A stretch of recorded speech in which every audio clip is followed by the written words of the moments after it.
एक समय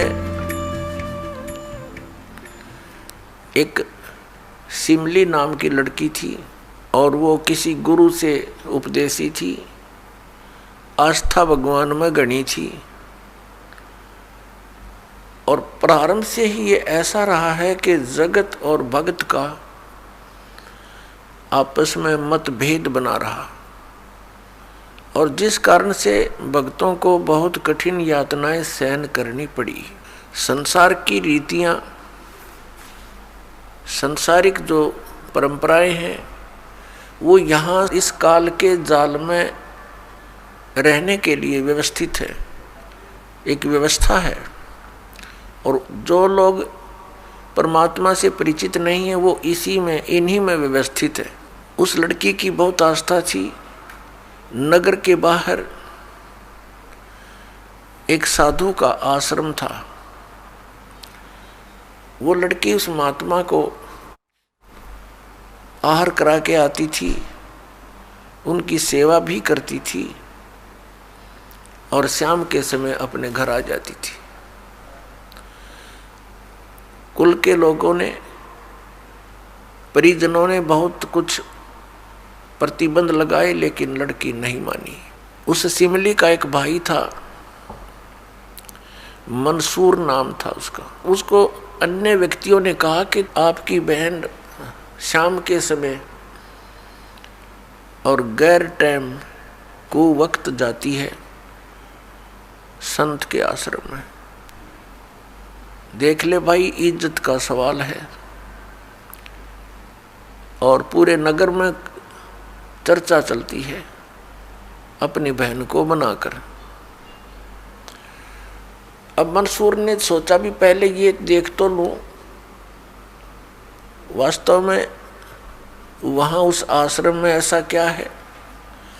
इस दृष्टिकोण से जब उसकी बहन शाम के समय प्रतिदिन जाती थी साधु का भोजन लेकर, जिस दिन घरवाले भोजन नहीं देते थे तो वैसे जाती थी, उनकी सेवा कराती थी, कोई कपड़े धोआती थी, कुछ देर उनकी चरण दबा देती थी। अब मंसूर ने, भाई ने सोचा कि सीधा संत से बोलना अच्छा नहीं होता। साधु संत बड़े सहनशील होते हैं और सिद्धि युक्त होते हैं। अपराध के विषय में कुछ उठपटांग कहना हानिकारक हो सकता है। उसने क्या किया कि आश्रम के बाहर खड़ा हो गया और जैसी भी कच्ची पक्की कोई द्वार थी, उसके अंदर कोई सुराख था। उस सुराख से वो देखने लगा। छोटा सा आश्रम था, को 100 गज का होगा, गणित करना 150 गज का, और उसमें एक झोंपड़ी डली हुई थी। संत जी बाहर बैठे थे, गर्मियों के दिन थे, चंद्रमा की रोशनी थी। तो उसने देखा कि लड़की ने जाके भोजन कराया महात्मा को,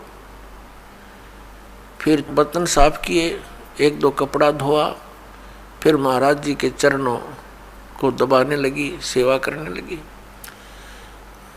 तो क्या हुआ कि ऐसे उस महात्मा ने हाथ किया, आकाश से एक अमृत का प्याला आया।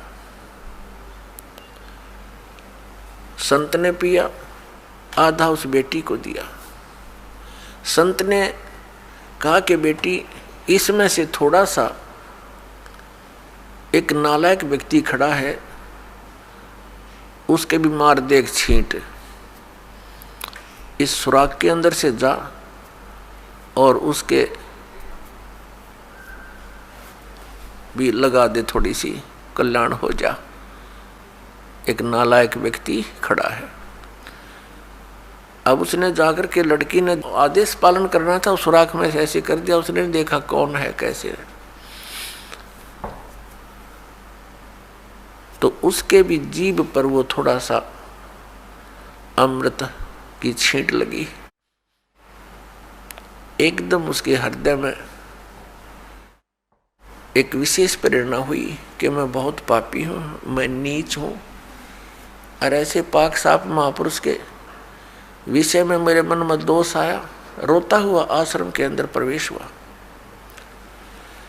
और कहा, महाराज मुझ पापी का भी उद्धार हो सकता है। मैंने आपके बारे में बहुत गलत सोचा।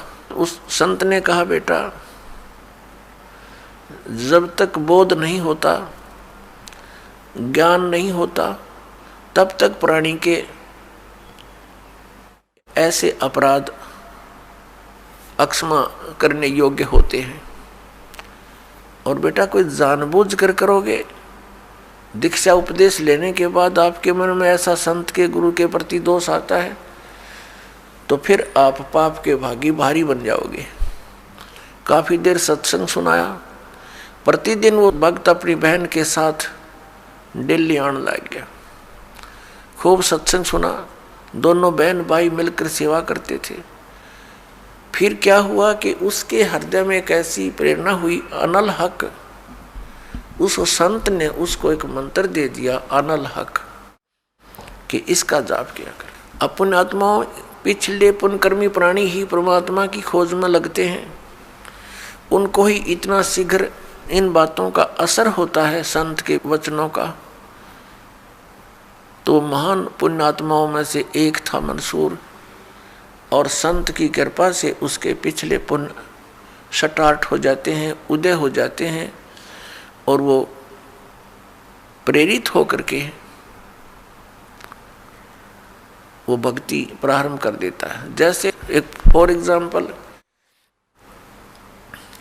जैसे कोई कटोरी में घी डाल रखा है, उसमें एक ज्योति भी रखी है, और वो ज्योति जला रखी थी, बुझ गई, घी भी है उसके अंदर, बनी बनाई बाती भी उपलब्ध है। एक सीख लगाने की आवश्यकता है, वो जग जाएगी। तो जितने भी पुण्यकर्मी प्राणी हैं, जो भी साधु संत महापुरुषों के प्रवचन सुनते हैं, किसी भी संत के, चाहे उसने भक्ति मार्ग का कति ज्ञान नहीं, लेकिन भगवान की महिमा तो वो भी सुना ही देते हैं। तो उससे क्या होता है कि वह ज्योत जग जाती है। अब वह ज्योत तक जगगी, जब तक पूर्व जन्म का उसके अंदर घी है यानी पुण्य है, तो वो जगेगी, प्रेरणा बनी रहेगी भगवान के पाने की। यदि आगे उसमें विधि घी उसके पास नहीं है डालने के लिए, तो वो ज्योति भी जल जाएगी और घी भी समाप्त हो जाएगा, और सारा कटोरा व कटोरी काली हो जाएगी।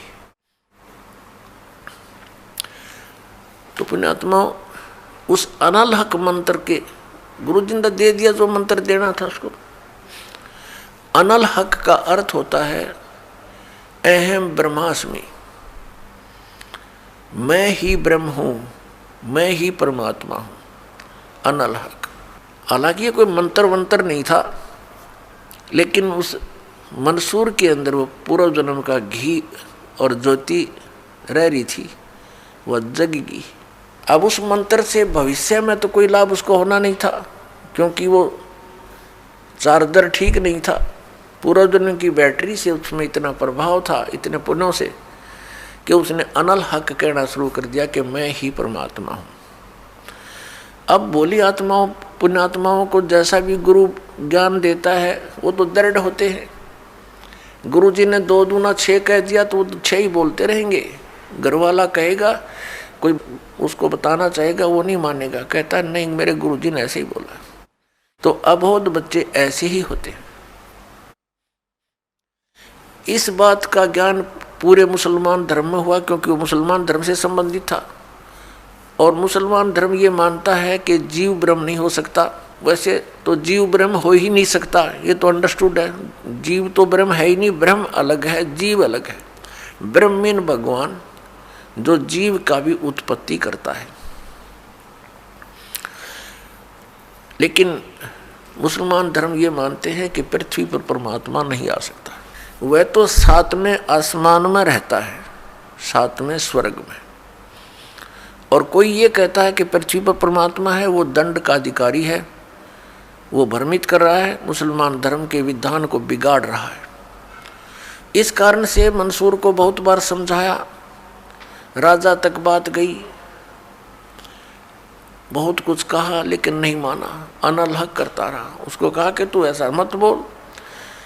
अब साधु को तो कोई बोल नहीं सके था कि वो क्या मंत्र दे रहा है, लेकिन पब्लिक के अंदर जब बात आ जाती है तो वो अपना पूरा जोर शोर से विरोध करते हैं। अब क्या हुआ कि वो नहीं माना तो उसको चौराहे पर खड़ा कर दिया, बांध दिया उसको चौराहे पर। और फिर क्या कहा कि या तो तू अनल हक कहना छोड़ दे, नहीं तो तेरे पत्थर मारेंगे। उसने फिर कहा अनल हक, क्योंकि वो तो मदमस्त हो गया था, अलमस्त हो गया था। ऐसी स्थिति पूर्वजनों के पुण्यों से होती है, और भविष्य की भक्ति नहीं होती है तो वो नष्ट हो जाता है उस जीवन ऐसी पुण्यात्मा का। तो उसको सजा दी गई कि पूरे नगर के व्यक्ति इसको पत्थर मार मार के इसका वध करेंगे। ऐसी सजा दें ताकि और भी कोई ऐसी हिम्मत ना करे।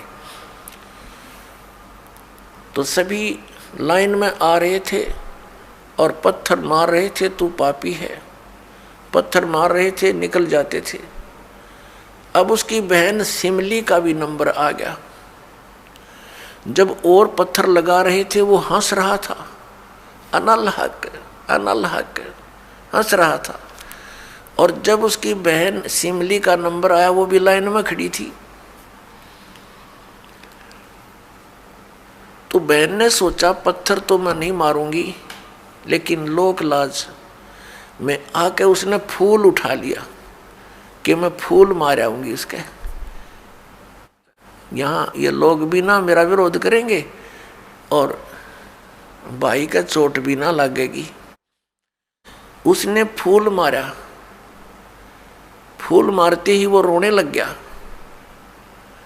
बहुत बुरी तरह रोने लगा। तब सिमली ने कहा कि भाई लोग तेरे पत्थर मार रहे थे, उनके पत्थरों से नहीं रो रहा था और तू मेरे फूलते रोने लग गया। अरे ये कोई चोट थोड़ी लगी तुझे? उसने कहा सिमली ये तो अनजान थे, इनका मुझे दुख नहीं था। तू तो परिचित थी मैं किसके ऊपर फिदा हो रहा हूँ, और तेरा हाथ कैसे हो गया नालायक मेरी तरफ? तूने भगवान की तरफ हाथ कर दिया। मैं भगवान के लिए ड्यूटीड हूँ और तूने क्या समझा फिर ज्ञान को? न्यू रो रहा हूँ, तेरा जीवन बर्बाद हो गया, तूने ज्ञान समझा नहीं बहन। तेरे फूल का मुझे इसलिए दर्द हुआ, तू तो परिचित थी इस बात में।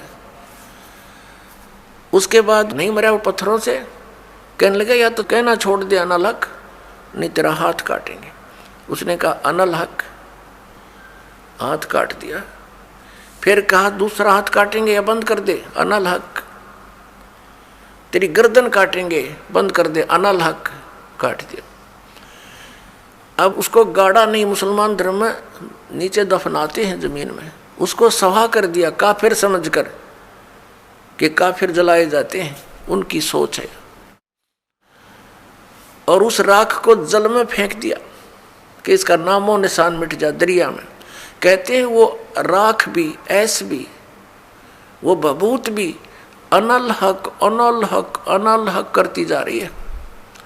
और 1000 मंसूर बनकर गलियों में घूम रहे हैं। सबने दरवाजे बंद कर लिए, टट्टी पेशाब निकल गया, लोगों का घबरा गया, ये क्या हो गया? भगवान का भगत था, ऐसा हो कर दिया इसके साथ। तो पुण्यात्माओं, अब ये ज्ञान है, तत्व ज्ञान है, इसको बहुत गहराई से समझना है।